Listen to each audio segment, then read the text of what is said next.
School of Management Studies, IGNOU presents an audiobook on the course Mmpc 006 Marketing Management for MBA program. Block 1 Introduction to Marketing and Markets. Unit 3 Market Segmentation, Targeting and Positioning. Part 1.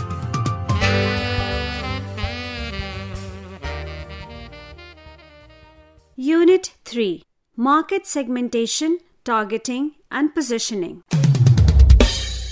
The objectives of this unit are to help you to understand first, the concept of market and market segmentation, second, meaning of segmentation, third, benefits and doubts about market segmentation, fourth, basis for market segmentation, fifth, how industrial or organizational markets are segmented, sixth, the importance of market targeting, seventh, how to evaluate and select market segment, eighth, concept of market positioning and its importance, ninth, developing positioning strategy and deciding on positioning theme, 10th, need for repositioning.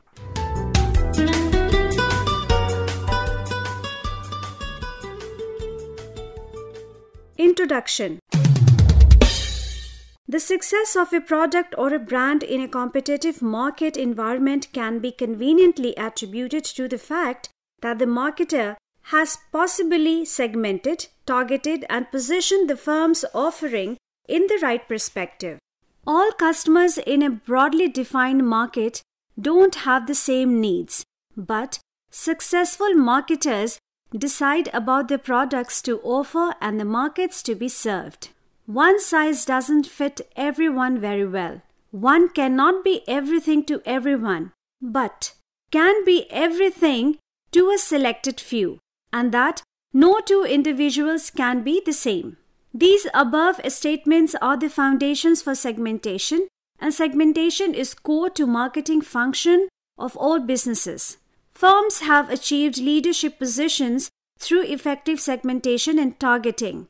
Once you discover the most useful ways of segmenting a market, you have shaped the foundation of sound marketing strategy. To create differentiation, marketers use segmentation, targeting and positioning, that is STP strategy. Consumers buy benefits and products like best addressed to their specific needs. Segmenting the market, targeting the user, and positioning the product or service offering are three pillars of modern marketing strategy. Therefore, all marketing-related activities have to be necessarily carried out in such a way that they lead to generation of surplus funds. Even in case of non-profit and non-manufacturing setups, it becomes important to achieve marketing goals in the most economical way. One of the ways to obtain economies in marketing is to concentrate and focus the marketing effort in respect of a well-defined homogeneous cluster of potential customers. This approach, known as STP approach, helps in optimizing the marketing mix for a segment.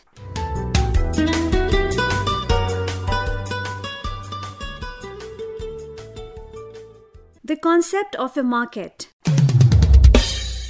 Unless you know the exact market or markets to which your organization wants to cater, your focusing will be wrong and your planning will be faulty, and you will fail to develop an appropriate marketing strategy or effort to meet the needs of your target market.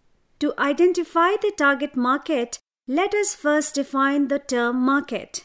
The term market has more than one meaning. First, it can be used in respect of the network of institutions like wholesalers, distributors, stockists, and retailer, and others dealing in a product.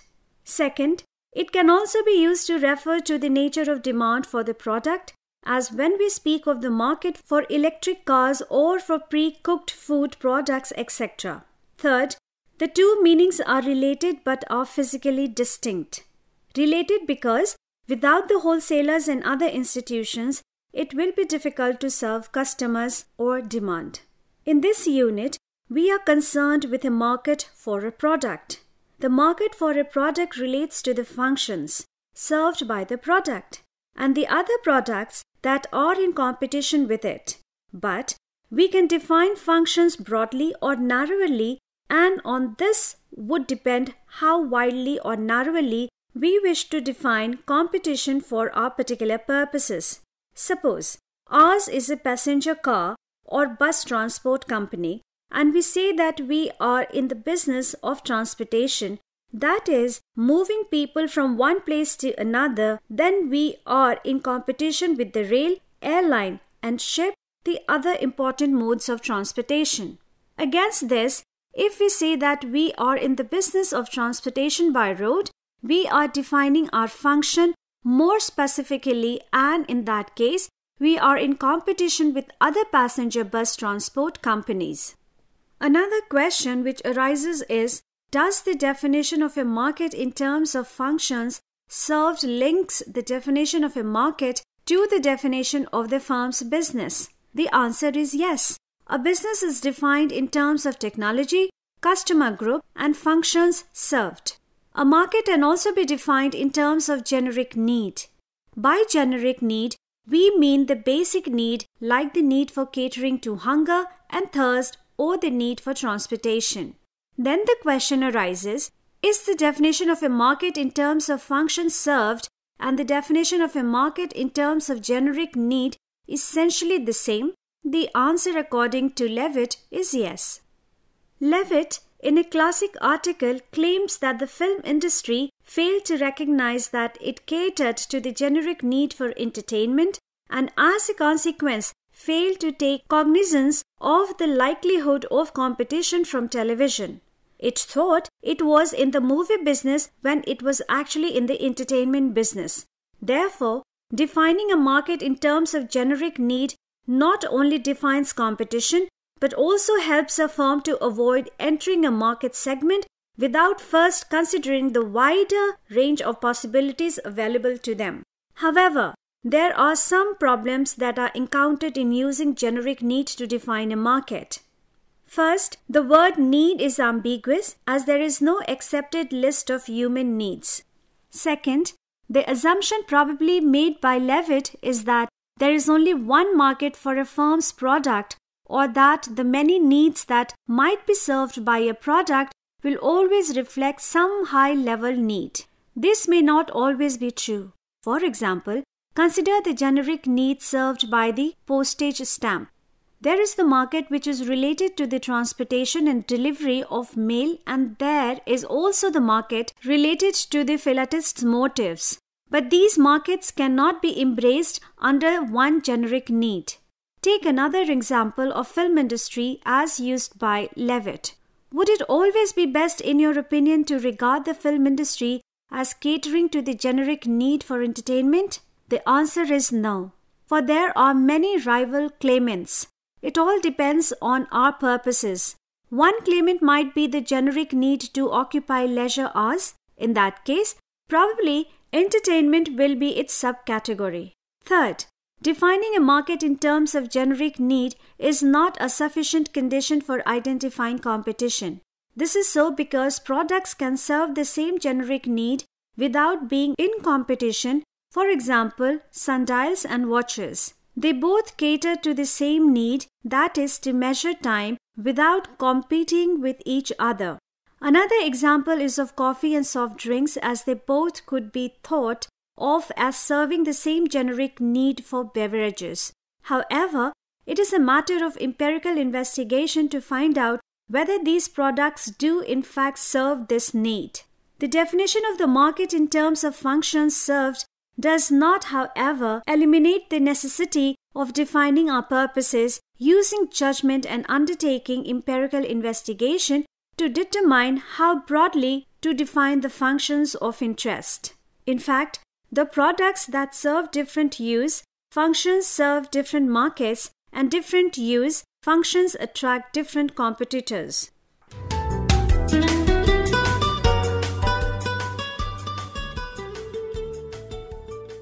The concept of a segment. The previous discussion must have helped you to understand the relationship between market, product, and function.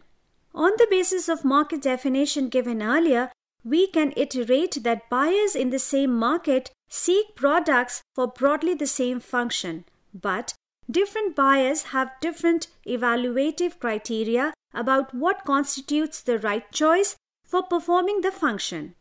As a consequence, different offerings will attract different buyers. To illustrate, all brands of smart television sets will appeal to some degree to those in the market for a smart TV, but some brands will appeal to some groups more than others. But if there were only one brand of smart TV set, there will be no choice for the buyers. But as the market develops, manufacturers seek to cater more closely to some groups than to others, and buyer choice widens as a result. At the most detailed level, every buyer is a market in himself, for every buyer's want is probably distinct in some way. But on the basis of similarities and differences, such unique wants can be grouped into subclasses. What it means is that wants within a subclass are more related to each other than wants between subclasses. Based on the above discussion, you can now attempt to explain market segments and the process of market segmentation. Market segments refer to the subclasses of the market reflecting subclasses of wants, and the process of conceptually distinguishing segments is known as the process of market segmentation. Relationship of a segment to a market. To put it differently, a market segment consists of buyers who seek, occasionally or often, the same aspects of a product. And the concept of a market as a set and a segment as a subset is the basis on which the process of segmentation is carried out. But the relationship of a segment to a market is also one of means to goals.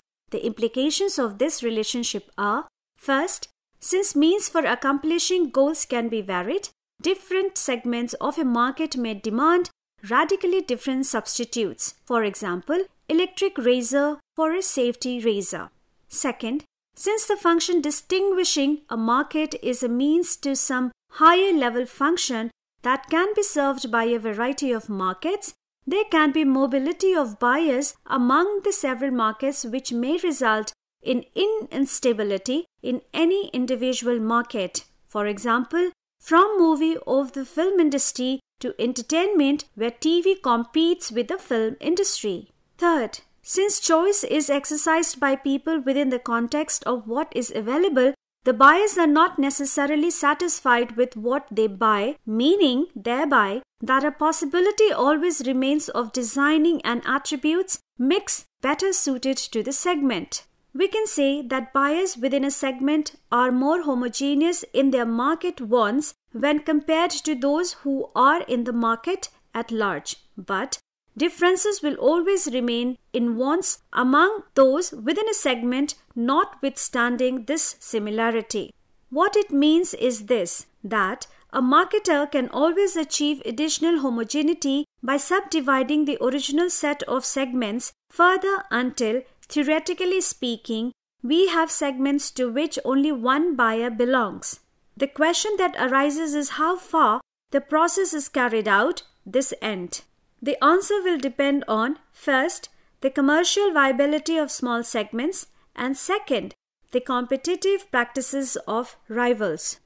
Now, what a marketer should do? He may ignore the differences and treat the segment as a homogeneous segment, or he may take account of some of the differences in product range, promotion and distribution and segment the market on that basis. So segments will be distinguishable on the basis of such differences. In other words, one will be able to distinguish one segment from another on the basis of what segment members have in common in respect of what they seek from a product.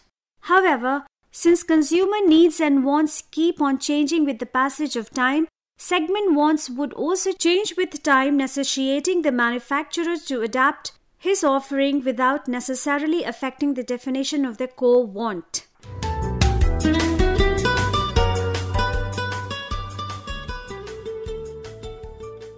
Meaning of market segmentation. You would agree that any consumer market is composed of a large number of customers. Do you think that all the customers in a given market are homogeneous in terms of their needs and wants? Certainly not. Let us take a quick look. We as customers of bathing soap are not alike in terms of what exactly we need from bathing soap. Though we all use bathing soap, we belong to a different customer groups. Therefore, the firms offering bathing soap try to satisfy distinct customer groups by marketing different types of bathing soaps. For example, beauty soaps, health and hygiene soaps, herbal soaps, low-priced or popular soaps, and so on. If you observe brands like Lux, Dove, Santoor, and Vivelle are attempting to cater the beauty-conscious or niche customer segment, while Margot and Medimix serve the herbal and medicinal segment, and Lifebuoy and Synthol to serve the price-sensitive mass consumption segment. The consumers of a product vary in their needs, socio-economic characteristics, buying motives, buying patterns, and buying behavior, etc.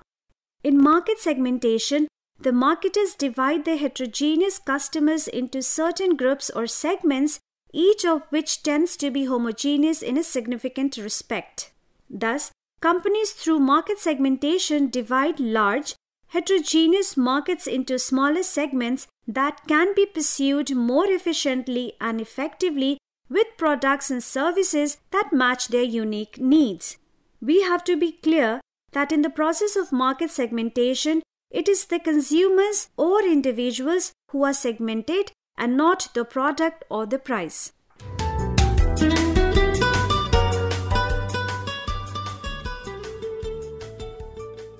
Benefits and doubts about segmentation. You may get a doubt that if the marketers develop different marketing policies aiming at different segments of customers, such an exercise would imply enormous marketing expenditure in the form of costs on R&D, product development and promotion. So a question naturally arises whether segmentation is a must in marketing. Theoretically, it is possible for a firm to go for market aggregation or mass marketing, which is just opposite to the concept of market segmentation. Normally, the sellers in certain types of commodities such as sugar and kerosene often follow an undifferentiated marketing strategy to appeal to largest number of buyers with mass production, mass distribution, and mass advertising. Such a strategy keeps the overall marketing costs low and makes them easier to manage. In practice, however, companies do not prefer undifferentiated marketing strategies. The concept of a one-size-fits-all is no longer relevant.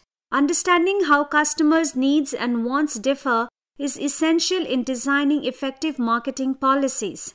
We will now try to describe both the benefits and the doubts that arise from the strategy of market segmentation. First, we will highlight the benefits from segmentation, and these are: first, segmentation helps a company to exploit its market better by selecting market niches, that is, suitable segments that are compatible with its resources. Second, segmentation helps in focusing strategies more sharply on target groups. Third, segmentation is more likely to result in instilling customer loyalty since the firm's offering is better matched to those in the segment. Fourth, segmentation provides the innovative marketers to spot out the unique business opportunities by identifying those market segments where the established firms are underperforming. Fifth, customer satisfaction can be accomplished by providing a value offering that matches the value proportion considered important by a target segment. Doubts about effectiveness of segmentation. The discussion that follows concentrates on the doubts which have been expressed on the effectiveness of segmentation. Are segments mutually exclusive groups? Remember, segments are not mutually exclusive customer groups. What we are exactly grouping is anticipated orders from buyers, not buyers themselves. What we are really trying to emphasize is that the same consumer may appear under different descriptions for different segments. To illustrate, Sensodyne and Colgate toothpastes differ and seem aimed at different segments, but the same people may buy both of these. The fact that the same people buy both of these products does not in itself imply the absence of meaningful segments. Products in different segments of the market may be bought by the same buyer for different family members, or for different reasons, or just for variety, etc. Is segmentation merely on the basis of different product forms?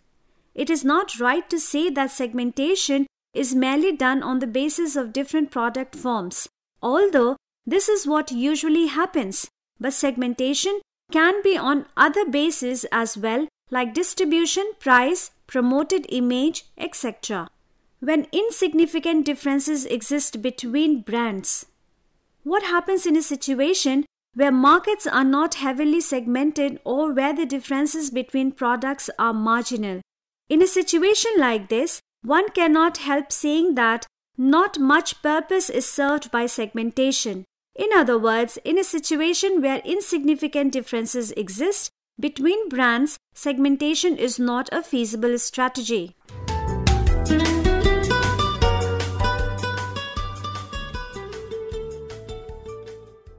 Basis for segmentation.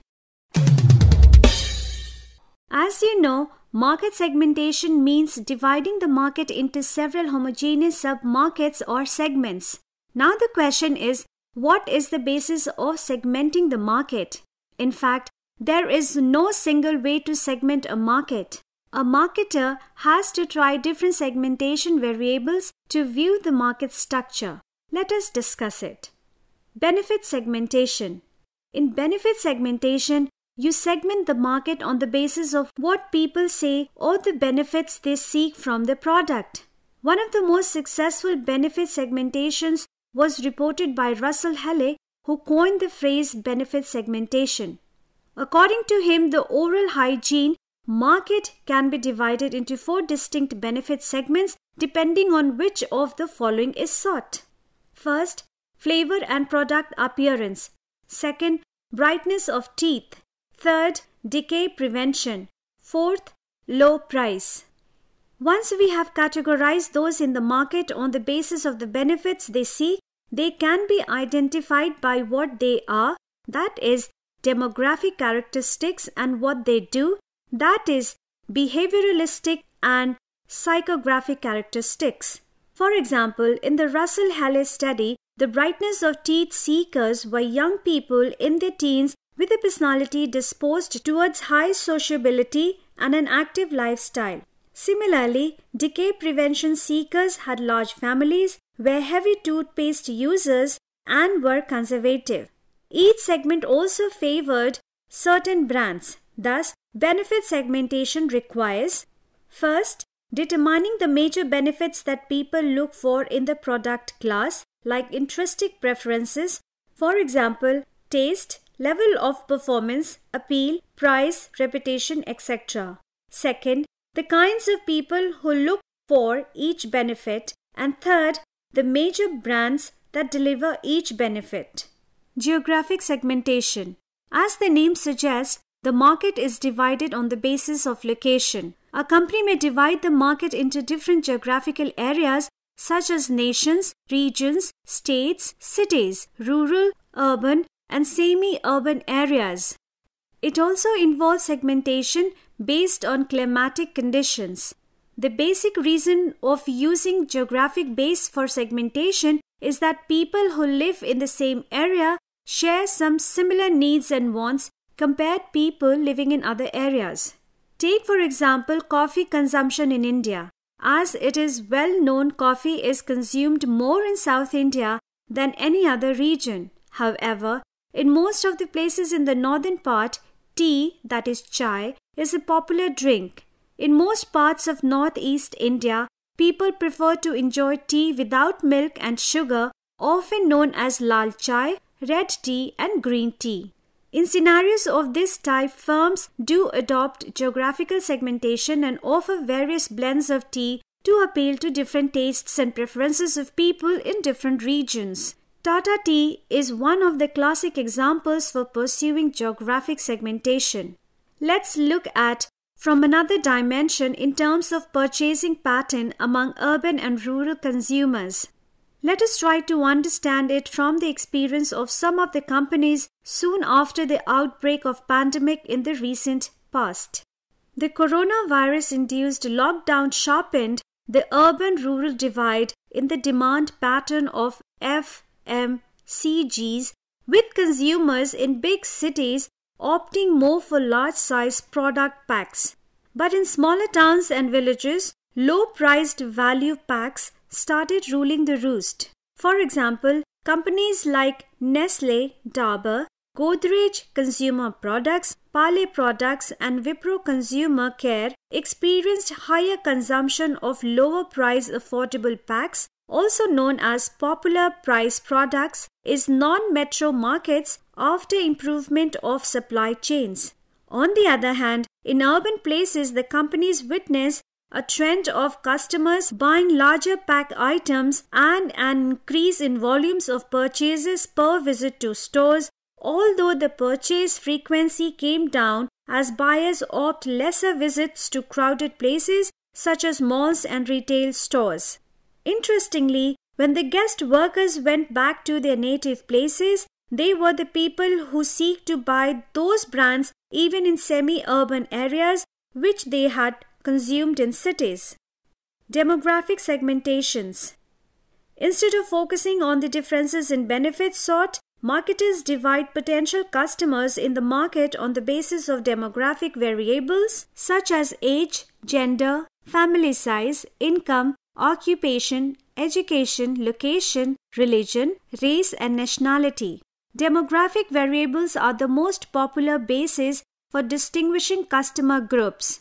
You should use such variables to infer the likely variations in what is sought. Social class. Demographic variables can be combined to form social classes. Social class is defined in terms of a number of demographic variables varying from a single indicator like occupation to the use of a combination of factors like occupation, source of income, type of home or residential area. Social class has a strong influence on the person's preferences in regard to clothing, home furnishing, leisure activities, reading habits, and so on. Family life cycle. Another basis for segmentation that draws on demographic factor is family life cycle, where each stage in the cycle is a combination of age, marital status, and age of children. A household with a young family tends to have different wants from an older married couple whose family is grown up. One family life cycle is: first, young single person not living at home; second, young married, no children; third, young married, youngest child under 6; fourth, young married, youngest child 6 or over; fifth, old married with dependent children; sixth, older married, no children living at home; seventh, older, single. Psychographic segmentation. Psychographics is the study of consumers primarily based on their activities, interests, and opinions. It goes beyond classifying people based on general demographic data such as age, gender, or race. Psychographics seeks to understand the cognitive factors that drive consumer behaviors.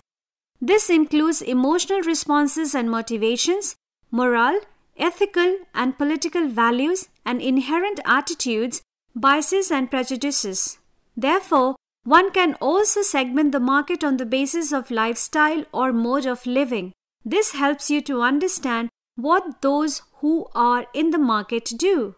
Some of the products where lifestyle approach has been used for segmenting the market are cars, women's clothing, cigarettes, cosmetics, alcoholic beverages, and furnitures.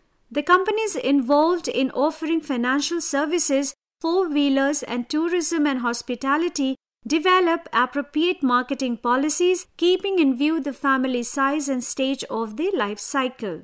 How to use psychographic basis.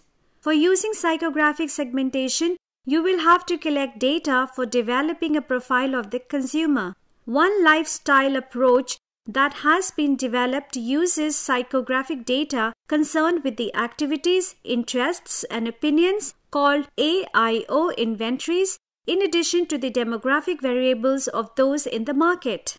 In using the above approach, the researcher must have consumers respond to a number of AIO statements and then use statistical techniques to group the AIO statements into similar categories. The grouping permits the marketing analyst to produce a more relevant profile of those who are in the market, say of users and non-users. For example, one such marketing study portrayed the user of eye makeup to be younger, better educated, and more likely to be employed outside the home. Further, they were more fashion conscious, cosmopolitan, and progressive than non-users. Thus, the marketing strategist has established that the use of eye makeup is a part of consistent behavioral pattern that provides valuable information input for media selection and advertising content decisions. Furthermore, the market strategist can use such information to identify likely users of related products, that is, other products that are consistent with that lifestyle. Personality variables. Besides AIO inventories and demographic variables, we also use other variables in segmenting a market on a psychographic basis. These are variables that help in producing a more relevant profile of the consumer. The most commonly used variables of this type are personality variables. Self-image. Self-image is one aspect of personality that may relate to buyer behavior. Some marketers use this approach to endow their product with brand image that corresponds to self-image of the consumer. In fact, the assumption that buyers seek a match between self-image and brand image is implicit when advertising appeals to certain types of personality. Some other important personality variables that may be used in psychographic segmentation are impulsiveness, sociability, achievement orientation, masculinity, self-confidence, conservativeness, prestige consciousness, alertness to change, thriftiness, and sentimentalism. WALS, that is, values and lifestyles. WALS approach is a research methodology used for psychographic market segmentation. Cyber Media Research, in association with SRIC, BI, took the initiative to develop the world-renowned marketing tools WALS for India. This market segmentation framework is designed to guide companies in tailoring their products and services in order to appeal to the people most likely to purchase them. WALS signifies the values and lifestyles of people. WALS segmentation framework provides many clues to the marketers to segment the buyers based on two dimensions of consumer motivation and consumer resources. Consumers are inspired by one of three primary motivations. They are ideals, achievement, and self-expression. Those primarily motivated by ideals are guided by knowledge and principles. Those motivated by achievement look for products that demonstrate success to their peers. Consumers whose motivation is self-expression desire social or physical activity, variety, and risk. Personality traits such as self-confidence, energy, innovativeness, and leadership in conjunction with key demographics determine an individual's resources. Different levels of resources enhance or constrain a person's expression of their primary motivation. The four groups with higher resources are innovators, thinkers, achievers, and experiencers, while the four groups with lower resources are believers, thrivers, makers, and survivors. Other bases. There are some other important bases also that you need to know besides the ones which we have already discussed. Usage rate. Usage rate is one of them and is sometimes used as a dependent variable, with demographic or personality variables used as its predictors or independent variables. The aim is to identify the heavy users so as to focus directly on their wants and to appeal to them directly. Soft drinks are an important product where this approach is used. To explain, it is the younger group which falls in the category of heavy users so far as the soft drinks market is concerned. The main attempt of the companies selling this product is to focus on this group and to appeal to them directly. Another basis is brand loyalty. With companies making direct appeal to the loyal user, buyers can be divided into 4 groups according to brand loyalty status. First, hardcore loyals, who always buy one brand. Second, soft-core loyals or split loyals, who are loyal to 2 or 3 brands. Third, shifting loyals, who shift from one brand to another. And fourth, switchers, who show no loyalty to any brand. Each market consists of different numbers of these 4 types of buyers. Marketers, in order to retain their loyal customers, offer special benefits to them in the form of loyalty rewards. For example, many airlines have introduced frequent flyer scheme to retain their regular passengers by offering heavy discounts or free tickets to family members after a certain number of flying trips. Segmenting by generation. Marketers try to segment the people by generation. Every generation is profoundly influenced by the times in which it grows up. Many studies indicate the role of youth as initiators and influencers of buying decisions. In recent times, even the 4 to 14 age group children are found to play a major role in buying decisions of families due to use of smartphones, email, and text messaging. Precisely, for this reason, marketers now depend on social networking sites such as Facebook, Twitter, and YouTube to understand the ever-changing customer profiles through business analytics. This also helps in making important decisions in segmenting, targeting, and positioning. For example, many hotels and travel organizations are increasingly micro-targeting specific customers with customized services and communicating by using social media.